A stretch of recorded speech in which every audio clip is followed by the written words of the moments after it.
അറിഞ്ഞിട്ടുണ്ടോ വാപ്പയെ? ആരാണ് വാപ്പ, ആരാണ് ഉപ്പ, ആരാണ് രക്ഷിതാവ്?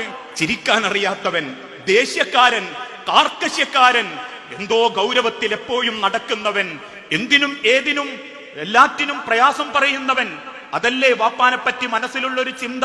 എന്നാ അറിഞ്ഞിട്ടുണ്ടോ പല വാപ്പാരും അവരുടെ ദേഷ്യം മറയാക്കുന്നത് 1000-ഓളം അല്ലെങ്കിൽ 10,000-കണക്കിന് നെഞ്ചിന്റെ ഉള്ളിൽ കുമിഞ്ഞുകൂടിയ സ്നേഹത്തിന്റെ ഉറവകളായിട്ട ഒരായുസ് മുഴുവൻ വാപ്പ ജീവിക്കുന്നത് കുടുംബത്തിന് വേണ്ടിയാ.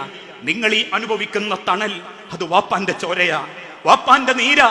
കാരണം നിങ്ങൾ ഉടുത്ത വസ്ത്രം മുതൽ ഇന്ന് നേരം വെളുത്തപ്പം വീട്ടിൽ നിന്ന് കഴിച്ച ഭക്ഷണം വരെ ആരുടെയോ പറമ്പിൽ, ആരുടെയോ ചൊൽപ്പടിയിൽ എന്തൊക്കെയോ ത്യാഗം സഹിച്ച് നിങ്ങൾക്ക് വേണ്ടി അധ്വാനിക്കുന്ന വാപ്പാന്റെ ചോരയാ.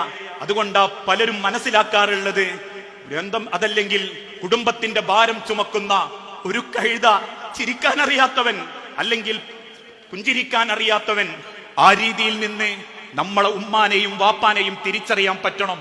അറിഞ്ഞിട്ടുണ്ടോ വാപ്പാനെ നിങ്ങൾ? ഞാൻ അറിഞ്ഞിട്ടുണ്ട്.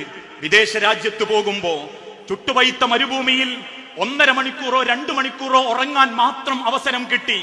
രാത്രി 12 മണിക്ക് കയറി വന്ന് 3 മണിക്ക് അലാറം വെച്ച് എഴുന്നേറ്റ് തലയിലൂടെ ബക്കറ്റ് വെള്ളമൊഴിച്ച് ഉടുക്കാനുള്ളത് ഉടുത്ത് ബെൽറ്റും കെട്ടി തലയിലൊരു തൊപ്പിയും വെച്ച് ചുട്ടുപഴുത്ത മരുഭൂമിയിൽ ചെന്ന് അറബികളുടെ ആട്ടും തുപ്പുമേറ്റ് ജീവിക്കുന്ന വാപ്പാനെ ഞാൻ കണ്ടിട്ടുണ്ട്.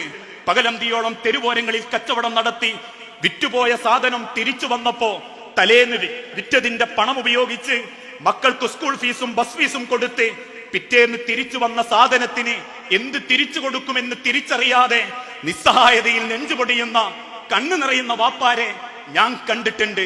പാതയോരങ്ങളിൽ അല്ലെങ്കിൽ വയലുകളിൽ പകലന്തിയോളം ചുട്ടുപഴുത്ത സൂര്യന് താഴെ ചൂടെടുത്ത് ത്യാഗം സഹിച്ച് വൈകുന്നേരം മുതലാളി കൊടുക്കുന്ന പണവും വാങ്ങി തന്റെ അരയിൽ തിരികെ തെരുവിലേക്ക് വന്ന് മീനും വാങ്ങി ആവശ്യമുള്ള സാധനങ്ങൾ ഭാണ്ഡത്തിലുമെടുത്ത് വീട്ടിലേക്ക് തിരിച്ചു വരുമ്പോ ഉറങ്ങിപ്പോയ മക്കളുടെ കട്ടിലിന്റെ അരികിലേക്ക് ചെന്ന് ആ കാലൊന്ന് പിടിച്ച് തടവി എന്റെ മക്കൾ എന്തെങ്കിലും തിന്നിട്ടാണോ ഉറങ്ങിയത് എന്ന് ചോദിച്ചുറപ്പ് വരുത്തുന്ന ഒരു വാപ്പാന്റെ നെഞ്ചുരുകൽ, ഒരു വാപ്പാന്റെ കണ്ണുനീര്, അത് തിരിച്ചറിയണം മക്കളെ.